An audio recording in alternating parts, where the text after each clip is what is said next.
What if your dream romance has been scripted for you, based on things like love songs and stories you've been exposed to about fairy tale love? My parents' love story cast a long shadow. After my father died, my mother often told it to complete strangers as proof of true love and her uniqueness. In my own quest, I felt like I had to somehow live up to that dream. So I chased my own white knight, convinced he'd be my one. But real life rarely hands out fairy tale endings. So what if your last breakup wasn't just bad luck, but was influenced by your childhood experiences and cultural messaging and expectations? Hi, I'm Michelle Troutman from myjourneytolove.com. In this video, we'll look at how your parents' example, the messages you received, and even cultural norms might have influenced how you date and relate now. Whether or not you're aware of it, how you were parented, with or without discipline, rules, or boundaries, can contribute to your personality and behavior in relationships. Attachment theory posits that we're born with the need to form close bonds with a caregiver. If they're responsive, it develops in the first 6 months of our lives. Those early bonds affect how we trust or pull away today. Further, any major events like accidents or abuse you experienced or witnessed while you grew up or later can contribute to trauma that affects your behavior. Whether you were raised in a stable or unstable home, as you grew up, you were probably exposed to stories about romantic love. For many of us, among the earliest examples were fairy tales. Especially since the onset of films and recorded music, the media has shifted traditional views of love and marriage based on financial or political arrangements toward romantic love. Classic fairy tales often depict characters who face conflicts between social rules and a desire for love. Intended for adults, stories by the brothers Grimm and others explored mature themes. Over time, they've shaped cultural norms and influenced personal identities. The Grimm fairy tales were, as the author's surname implies, grim. For example, in Snow White, the Wicked Queen tries to kill Snow White 3 times, with a tight bodice, a poisoned comb, and a poisoned apple. The Walt Disney animation toned down the violence, focusing on the poisoned apple, and gave the dwarves comical and distinct personalities. It would become a template for future Disney adaptations of popular fairy tales. The earliest romantic comedies in the form of Shakespeare's plays, like Much Ado About Nothing, followed themes of mistaken identity, gender roles, or battles of the sexes. Beyond playing for laughs, Romantic-era literature by Jane Austen and the Bronte sisters, for example, focused less on arranged marriages for political or financial reasons and more on love-based marriages. Like in fairy tales and the movies that would later follow, many of the protagonists overcome obstacles to live happily ever after. From Grimm's grisly tales to Celine Dion's sad wails, we're chasing love where logic fails.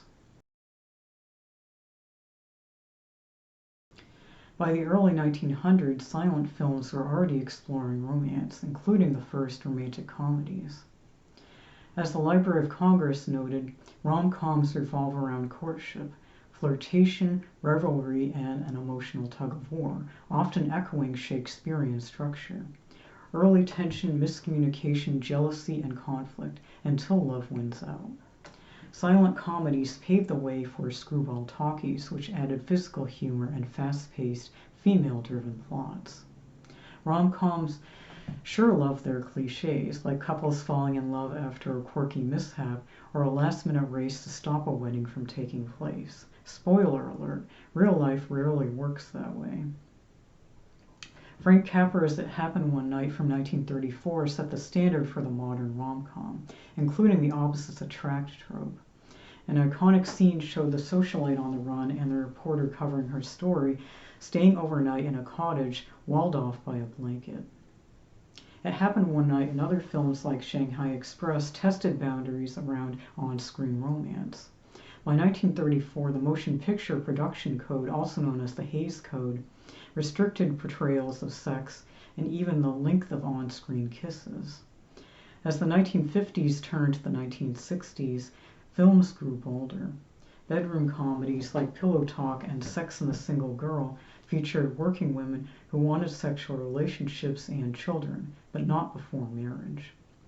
The collapse of the Hays Code and cultural shifts from civil rights to feminism brought in realism, as reflected in films like Annie Hall and The Goodbye Girl, both released in 1977.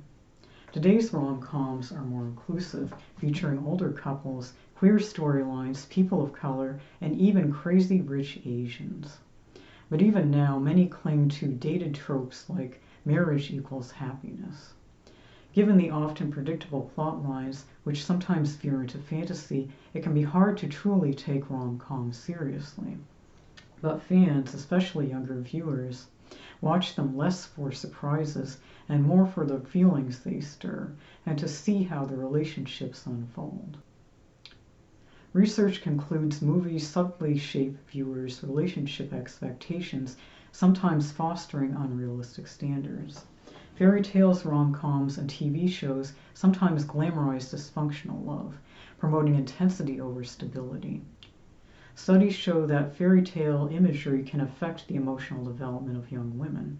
Disney's versions add to this by wrapping the messaging in bright visuals, catchy songs, and the promise of happily ever after. These stories stick because they're emotionally uplifting. Still, fairy tales can offer more than false hope. For some, they represent the belief that love should feel safe and joyful. The key is knowing when fantasy can inspire and when it might distort. I can't point to one story that shaped my view of love.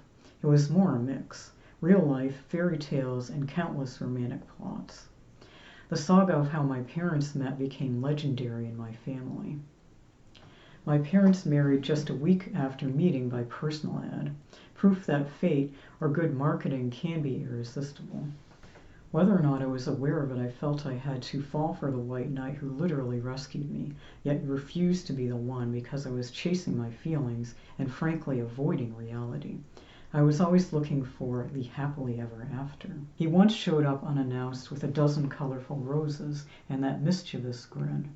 My heart skipped a beat, though my instincts screamed no. Even then, I realized my lover's compliments were often fleeting, part of a pattern where his actions spoke louder than his words.